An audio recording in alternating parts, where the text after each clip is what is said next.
College Football Playoff Committee released their latest rankings on Tuesday night, and Notre Dame is slotted at number 9. So, did they get it right?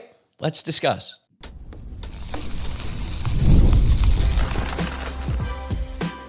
You are Locked On Irish, your daily podcast on the Notre Dame Fighting Irish.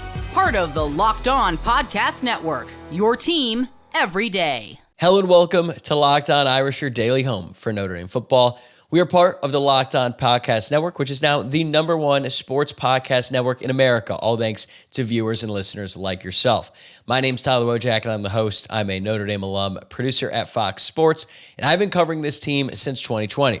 I am thrilled to have you here with me on Wednesday, November 19th, and thanks for getting your day started right here by making this your first watch or listen of the day. Today's episode is brought to you by FanDuel. Right now, new customers can bet just $5, and if your bet wins, you'll get $300 in bonus bets to use across the app. Download the app today. And before we get started, please make sure that you're subscribed to the YouTube channel or your preferred podcast platform. And don't forget, we've got the Friday mailbag coming up. So if you've got questions and you want to be featured on the show, send them my way. You can submit your questions in the YouTube comments, on X at Locked On Irish, or you can DM the show account on Instagram at Locked On Irish Pod. Today, we are diving into the brand new college football playoff rankings where Notre Dame landed at number 9, and the committee chairman gave us some revealing insight into why the Irish are comfortably ahead of Miami in the playoff race.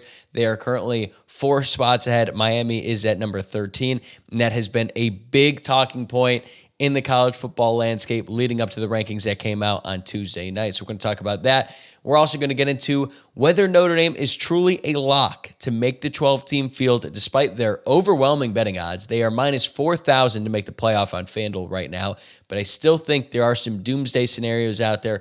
We're going to cover those in segment 2, and then we're going to close it out by breaking down the most important games this weekend that could shift Notre Dame's playoff trajectory. So a lot to get into. Let's dive in, and I want to kick off today by just going straight through the top 15 of the brand new rankings. So here's how it shakes out. Ohio State at number 1, Indiana at 2, Texas A&M at 3. So the 3 undefeated teams round out the top 3. No surprise there. Georgia at number 4, following their dominant win over Texas. Texas Tech is at 5. Ole Miss is at 6. Oregon at 7. Oklahoma is now number 8, following their win over Alabama on the road. They jumped to Notre Dame, and now Oklahoma is the highest-ranked 2-loss team. Notre Dame was able to stand pat at number 9. That is what they were ranked last week. And now Alabama is ranked number 10. They dropped 6 spots from number 4 to number 10 following their loss to Oklahoma. BYU is number 11. Utah is 12th. Miami moved up 2 spots to number 13. Vanderbilt is 14th. And USC cracks the top 15 right there at number 15. The teams around Notre Dame are really important in all of this. And before we get into the explanation behind Notre Dame's ranking, let's take a second to look at how the bracket would look today if the season ended right now. And I think this is important because it helps us understand exactly how close Notre Dame is to hosting a playoff game and how much margin they actually have with the teams behind them. So in the first round, you would have Tulane representing the group of 5. They are the highest ranked group of 5 team, and they would take on the 5 seed Texas Tech. Notre Dame would travel to Norman to take on the Oklahoma Sooners in the 8-9 matchup. That would be an unbelievable game. The first time Notre Dame would be back at Norman since 2012, and that was an amazing night for the Irish. Honestly, Brian Kelly's best win during his time at Notre Dame, and that would be an absolutely electric atmosphere. And then Ole Miss would be playing the ACC champion. Right now, they're listed as Miami, but it's actually highly unlikely that Miami makes, let alone wins the ACC championship due to all the different tiebreakers in that scenario. But right now, Miami is the highest ranked ACC team, so that is why they are listed in the bracket. And then in the 7-10 game, you have Oregon at 7, Alabama at number 10. So outside of the 5-12 matchup, which includes the group of 5 automatic bid, those are some really compelling games, and we're at a point now in the season where it could actually shake out like this. There's a decent chance that Notre Dame actually plays on the road against Oklahoma in the first round. If Notre Dame and Oklahoma were the 8-9, they'd get the winner of the Big Ten championship. Right now, I think it's safe to say that it's going to be Ohio State. And then the Alabama-Oregon winner, they would get the 2 seed. Let's say that ends up being Indiana. And then Miami-Ole Miss, they would play Texas A&M. And then Tulane-Texas Tech would get Georgia. So now that Notre Dame sits at number 9, I think it's a really good spot for them.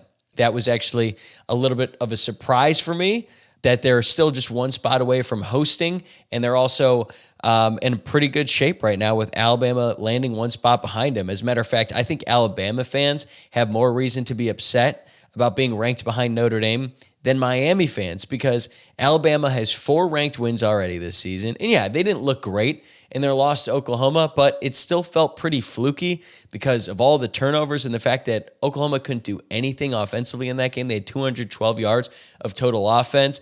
And I think Alabama has arguably the best win of any team in the country going on the road to knock off Georgia. But timing matters. And the fact that they just lost last week certainly plays a role in all of this.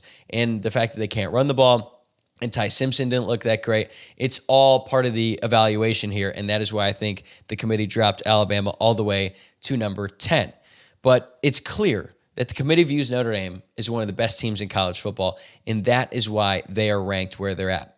Eye test is more important this year than ever before because there are a lot of real football people in that committee room who are watching the tape, they're watching the film, and they look at Notre Dame and they see a team who's playing really, really good football that is loaded with talent at pretty much every single level.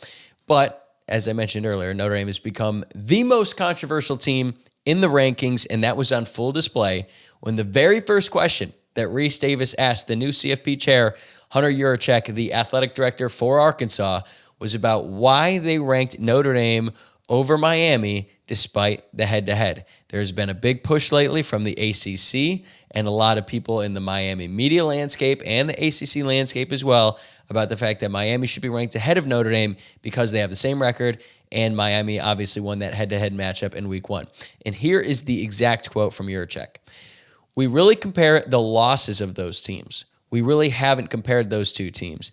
They haven't been in similar comparative pools to date, but Miami is creeping up into that range where they will be compared to Notre Dame if something happens above them." End quote. People took that to mean the only reason why Notre Dame is ranked ahead of Miami is because of quality losses, but that is just part of the story here. What he's saying is that they are not comparing Notre Dame and Miami yet because they are not in the same tier. And if you were unaware, there are certain tiers in the college football playoff rankings. That is how they do it. They go 1 through 4.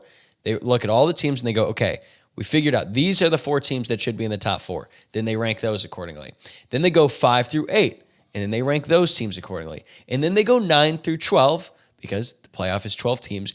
They rank those teams accordingly, and that means that Notre Dame is in the 9 to 12 pool, and Miami is in the 13 and beyond pool. So they are not looking at Notre Dame and Miami head-to-head right now because Miami has 2 losses to unranked teams, and that happened relatively recently. It happened in the past 5 weeks. So they were at 18th in the initial CFP rankings, and they have climbed up.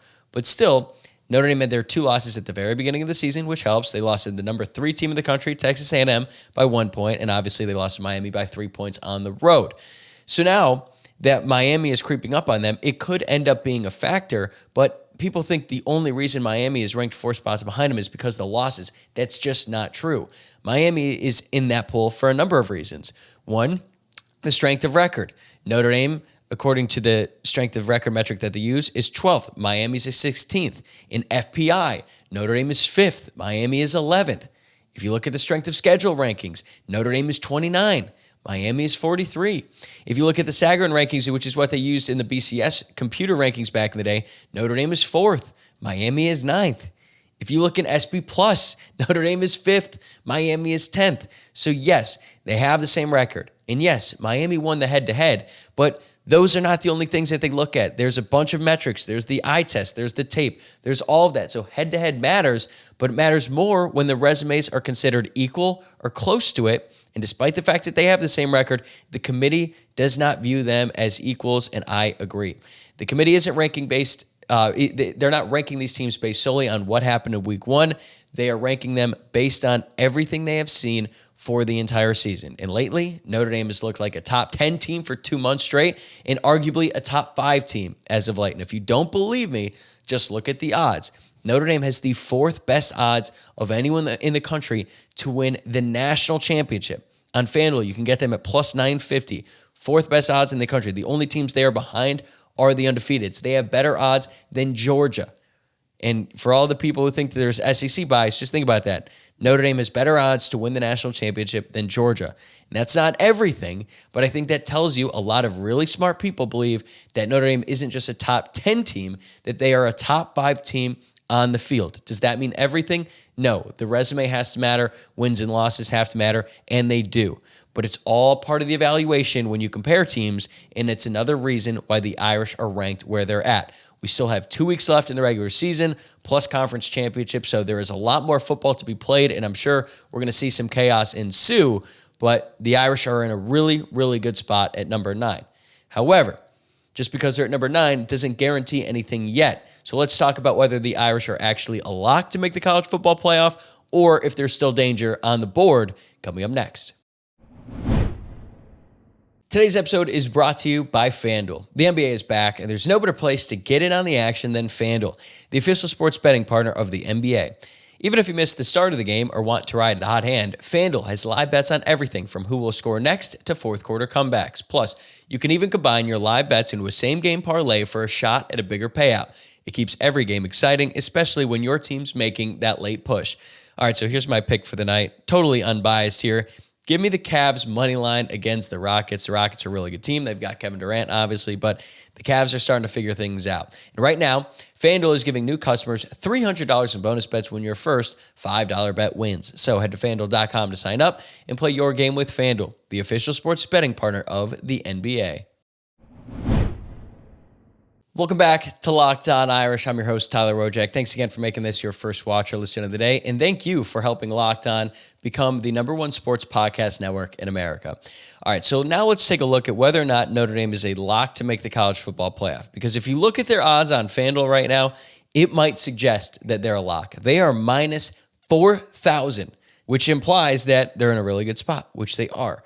But they are not a lock, contrary to what I said on Sunday Night Live. And that was a mistake by me. I apologize. I got a little bit ahead of myself thinking that there was really no scenario where Notre Dame might get left out of the playoff. But after digging into it further, I still really like Notre Dame's chances if they win out. But there are a few ways where the Irish could be left out. And remember, there's still 2 weeks of the regular season, 1 week left of conference championships. So a ton of football still left to be played out there, and there's all kinds of different things that are going to happen. So I'm going to try to go through as many different realistic scenarios that I can and try to explain it all in a way that's easy to digest. But the point remains that Notre Dame is in really good shape because they've got some cushion now between them and the last spot at number 10, because I think that's going to be the cutoff this year, because you're going to have the group of 5 and you're also going to have the ACC champ more than likely. And they're not going to be in the top 12. So there's going to be 2 teams who are not ranked in the top 12 who are going to make the 12-team playoff. Is that a perfect system? Probably not. Personally, I'm ready to get rid of the group of 5 bid, but we're going to save that conversation for another day. Every team behind Notre Dame and Alabama, probably to some extent, probably need some breaks to go their way in order to make the college football playoff. And Notre Dame isn't really in that situation. Like, as long as they win out, their resume is going to be pretty stable.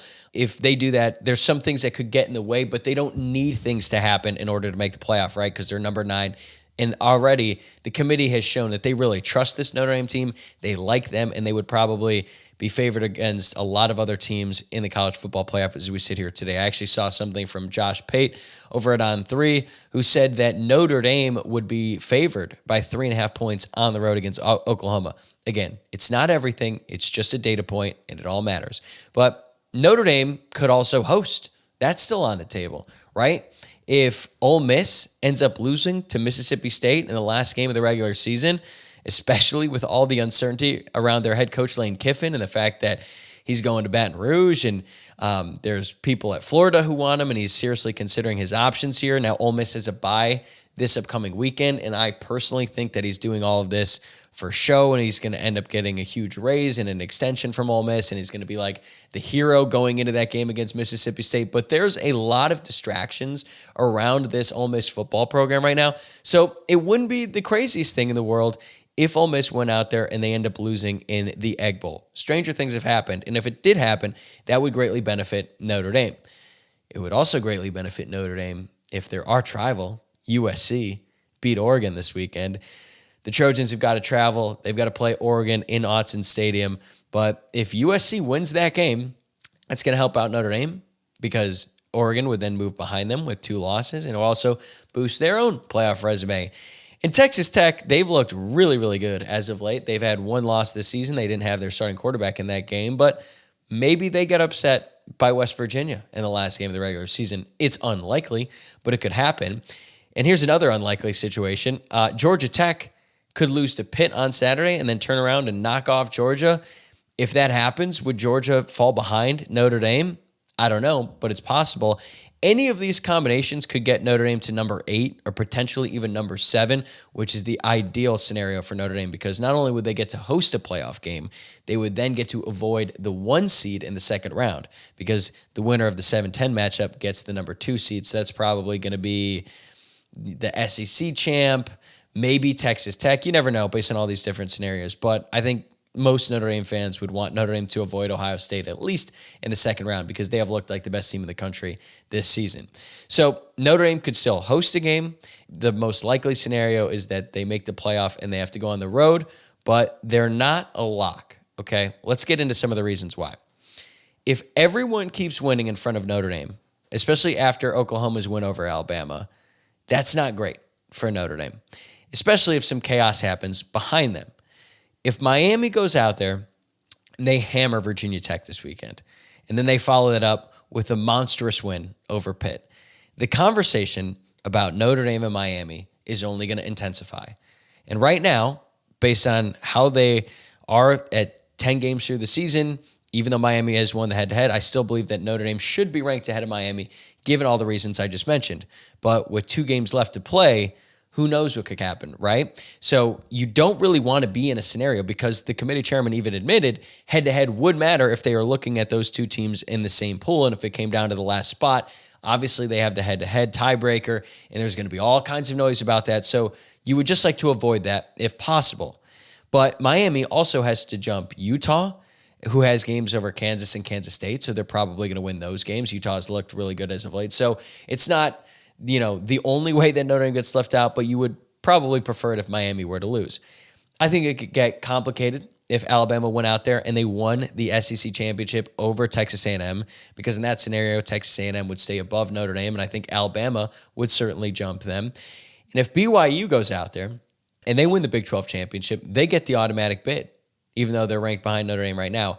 And Texas Tech is not going to drop out of the 12-team playoff because they lost in the Big 12 championship game. I think the committee kind of set a precedent last year that if you make it to the college football, or if you make it to the conference championships and you're already in the college football playoff race, you're probably not going to be eliminated. I would not say that's Bible, right? Because things change, circumstances are different year to year. But I think in that situation, if BYU and Texas Tech ended up playing the Big 12 championship and BYU won, I think they're both getting in the playoff. There's also a scenario where Georgia Tech goes out there, they beat Pitt this weekend, and then they knock off Georgia in the Mercedes-Benz Superdome. So then they get to the ACC championship. And then what if they lost to Virginia? Because then Virginia gets the automatic bid, being the ACC champion. And I think Georgia Tech would be in there as well if they finish off the regular season 11-1 and they have a win over Georgia. So that could certainly complicate the situation, because for Notre Dame, you want the ACC to be a one-bid league and you want the Big 12 to be a one-bid league. There's another scenario that is realistic. I would say it's unlikely, and it would be the most annoying. If Michigan beats Ohio State at home to close out the regular season, they would be 10-2 with arguably the best win in the entire country. Plus, it's Michigan. It's a name brand. They're probably getting in the playoff if that were to happen. And you might dismiss that. You might say, well, Michigan is terrible or they're overrated. And I would certainly agree with the overrated aspect of that argument. But they beat Ohio State in Columbus last year as 3 touchdown underdogs, and that Michigan team was way worse than what they have right now. So it's possible. I think Ohio State has something to prove, and they're finally going to get over the hump, and they're going to beat Michigan, and I think that would certainly eliminate Michigan from the college football playoff conversation, but you don't want that to even be part of the conversation. So if any of those things happen, it could get a little tricky for Notre Dame. We also have to understand that Notre Dame might go out there and they might not look that good against Syracuse, or they might play with their food against Stanford super late at night. That game's going to take place 7:30 p.m. Pacific time, 10:30 Eastern. Not super excited about that. Then the team has to fly back from Palo Alto. They were going to get back in South Bend probably around like 9 a.m. the next morning. Fortunately, they don't have a game the following week, but still, it's going to be late. Could be a little bit sleepy inside that stadium. I've been there. It's not necessarily a rocking crowd, to say the least. So if Notre Dame goes out there and they don't look good these next 2 weeks, they play with their food, they have a sloppy win over Syracuse or Stanford, two teams who are not very good this season, a combined 6-14 between the two of them, that is just going to increase the intensity around Notre Dame, and teams are going to say, how are they getting in the playoff as the two-loss team when their best win is USC, and who knows how good that win will look like after this weekend if they end up losing to Oregon. So that's another part of it. Like, for as much as we're going to talk about all the other teams, Notre Dame has to take care of business too. They have to go out and they have to dominate these next 2 weeks. If they do that, they're still in really good shape. They're probably going to make the college football playoff. But it'd be nice if they had some help from the teams outside of the playoff, or maybe the teams in front of them end up losing. They end up tripping up in these next couple weeks. And then Notre Dame goes from, are they in or are they out, to they're hosting a playoff game for the second year in a row. So there's all kinds of stuff still left to happen over the next 3 weeks. But now let's talk about the games this weekend that could determine just how high this Irish team can climb. Today's episode is brought to you by Gametime. College football is in full swing, and I could not be more excited. The tailgates, the rivalries, the energy in the stands, there's just nothing like it. But let's be real. Actually getting tickets can feel like more of a battle than the game itself. Endless queues, hidden fees, prices jumping at checkout.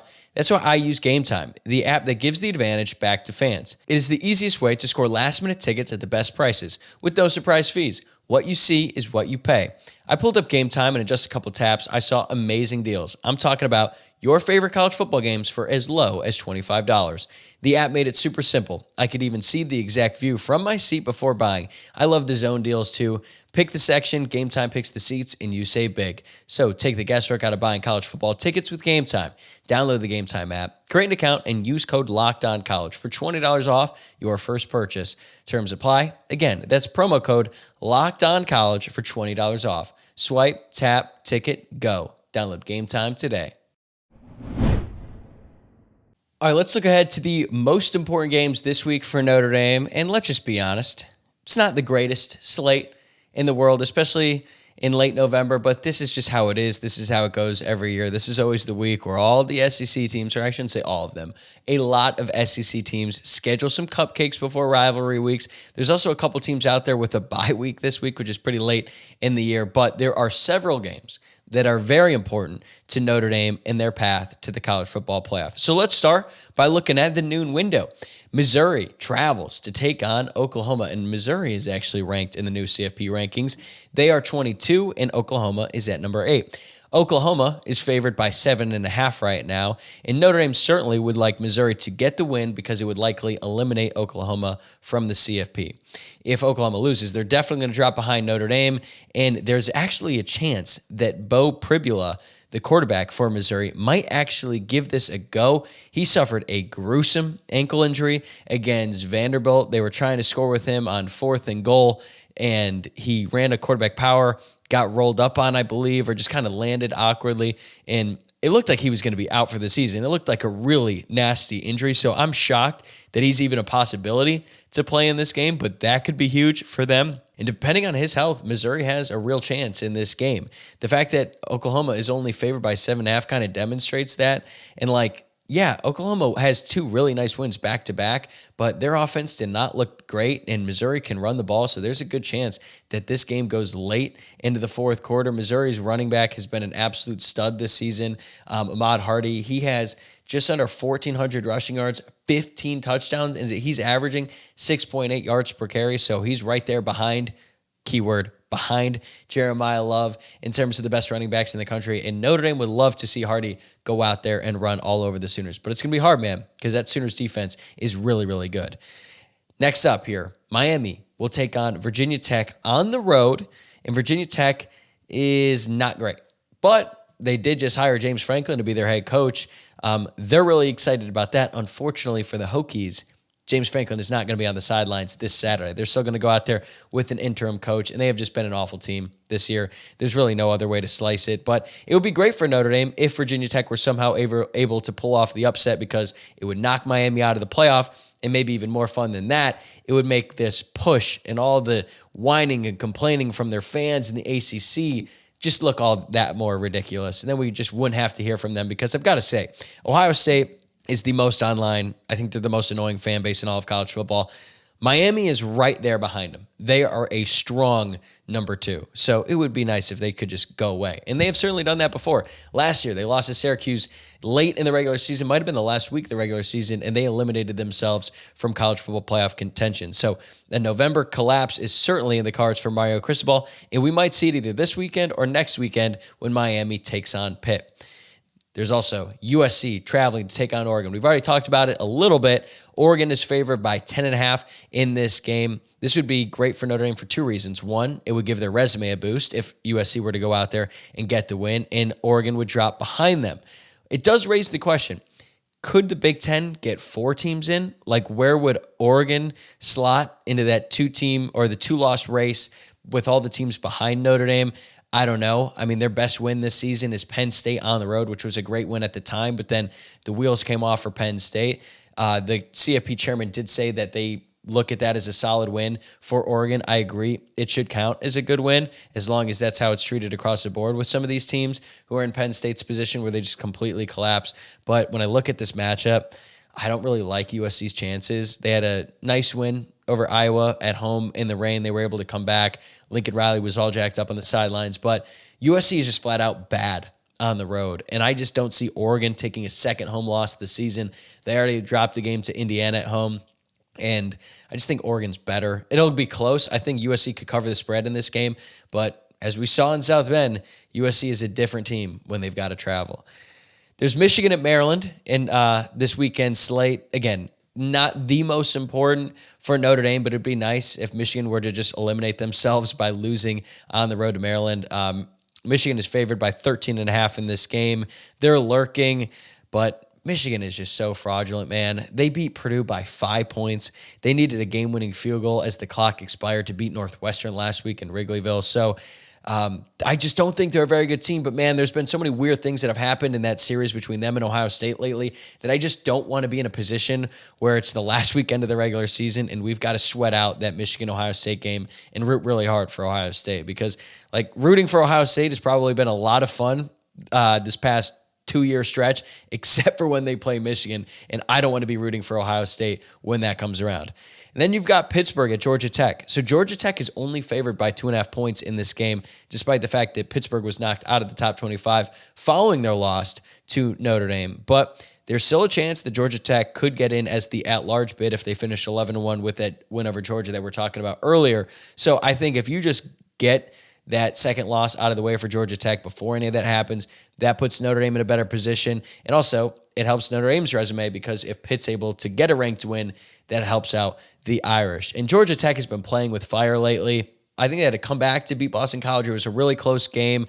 They should have lost to Wake Forest earlier in the year. And also, Pat Narduzzi said this game is a must-win, unlike that game against Notre Dame last week. So maybe the Panthers are going to be a little bit more ready to play. I think they were ready to play last week. I think they just got dominated by a far superior team. But now that they're playing Georgia Tech, a team that is more in their playing field, or on their playing field, I should say, they've got a chance to win that one.